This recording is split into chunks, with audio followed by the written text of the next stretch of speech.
Welcome back to Ozarks Fox AM. The 30th anniversary of Safe Kids is coming up on April 20th, and Daphne Greenlee with Safe Kids is here to tell us all about it. Wow, 30th anniversary. Yeah, that's wonderful. Our community coalition has been doing a lot of great things across the Ozarks in the last 30 years, and we're just excited to celebrate it with everyone around. Right. Well, tell us what Safe Kids is. Sure. Our Safe Kids program is a community collaboration that really focuses on unintentional injuries to kids. So we work on car crashes, motor vehicle injuries, fires, burns, poisons, all kinds of those things that we know parents usually consider accidents, and we know that most of them could be prevented. So we go out into the schools, into the parent programs, and really just talk to them about some simple little tips they can do, like wearing a bike helmet or putting a child in a life jacket when they go around water, and it's making a huge difference. So it's educating the parents, basically. It's educating the parents and educating the kids, right? So they can kind of start to build that safety foundation. Mm-hmm.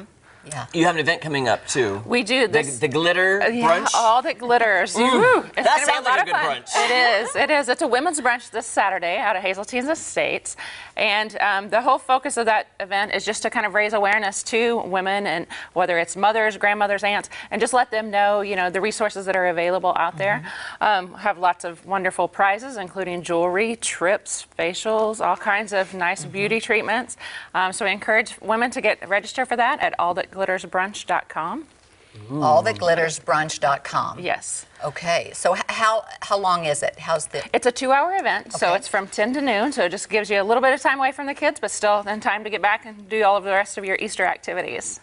Oh, that's smart. Now, Cammie, you were telling me a story before the show that I thought was perfect since Stephanie was on today. You do car seats, right? Yes, you we do. show them how to install properly. As a new mom, when I was a new mom, I thought I had it in there right, you know, and I went up to the hospital and they showed me, and I'm telling you, I had no idea. It was so loose compared to how they did it, so I didn't even know that it was possible to get it as tight. And you don't want your kid in your car seat flying all around. Right. Absolutely. I thought I had it in there and I didn't, you know, and so it was really And that's very common. We see about 90% misuse rates. And it's really high just because parents aren't quite aware of what all these pieces and parts go to, and so we can help with that.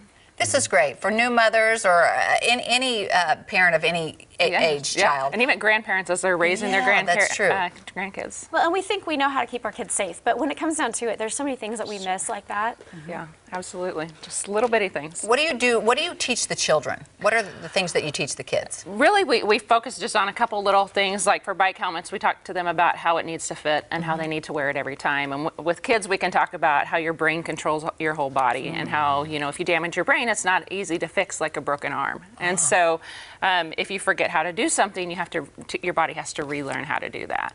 And so something as simple as just putting on your bike helmet every time you get ready to go out on wheels, whether it's bikes, skateboards, scooters, you know, whatever it is, can make a huge difference. One of the speakers at our event this Saturday is Camilla Keese, and her family actually lost her husband and her child out on a water tragedy.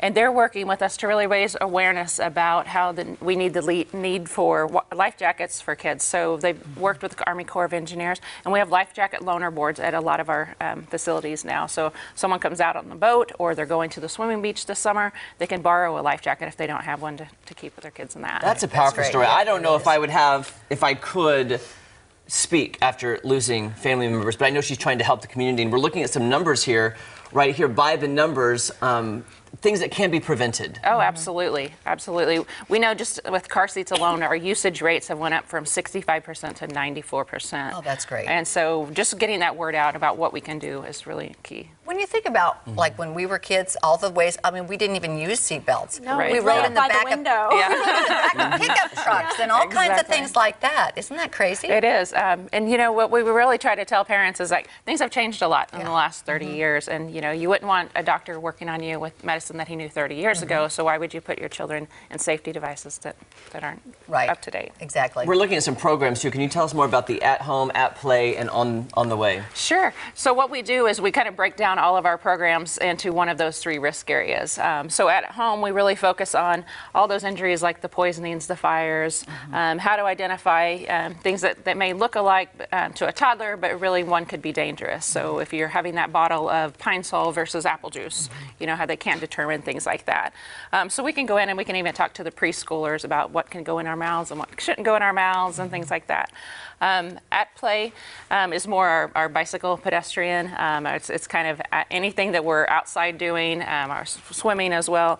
And then on the way is our travel safety, which, as you mentioned, car seats are our biggest issue. So we really try to help families by doing those car seat checks in our office, as well as community events for that. This is something that's working. It's been 30 years now. It's been 30 years, yeah, and we've seen the numbers really drop in Missouri. We're decrease of 42% of our childhood injuries. That's fantastic. That's amazing, your statistic. I'm curious on car seats because I don't have kids. Cammie probably knows this. How long does a child stay in a car seat?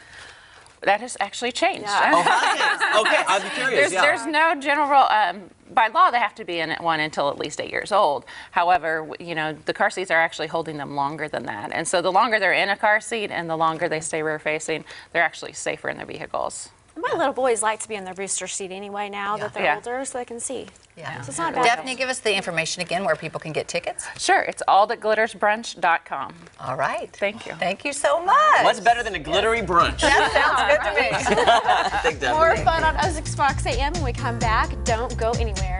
Can I see your helmet? Oh, I just want to see a look at this. No, it won't fit. I think my head is way too big. Yeah.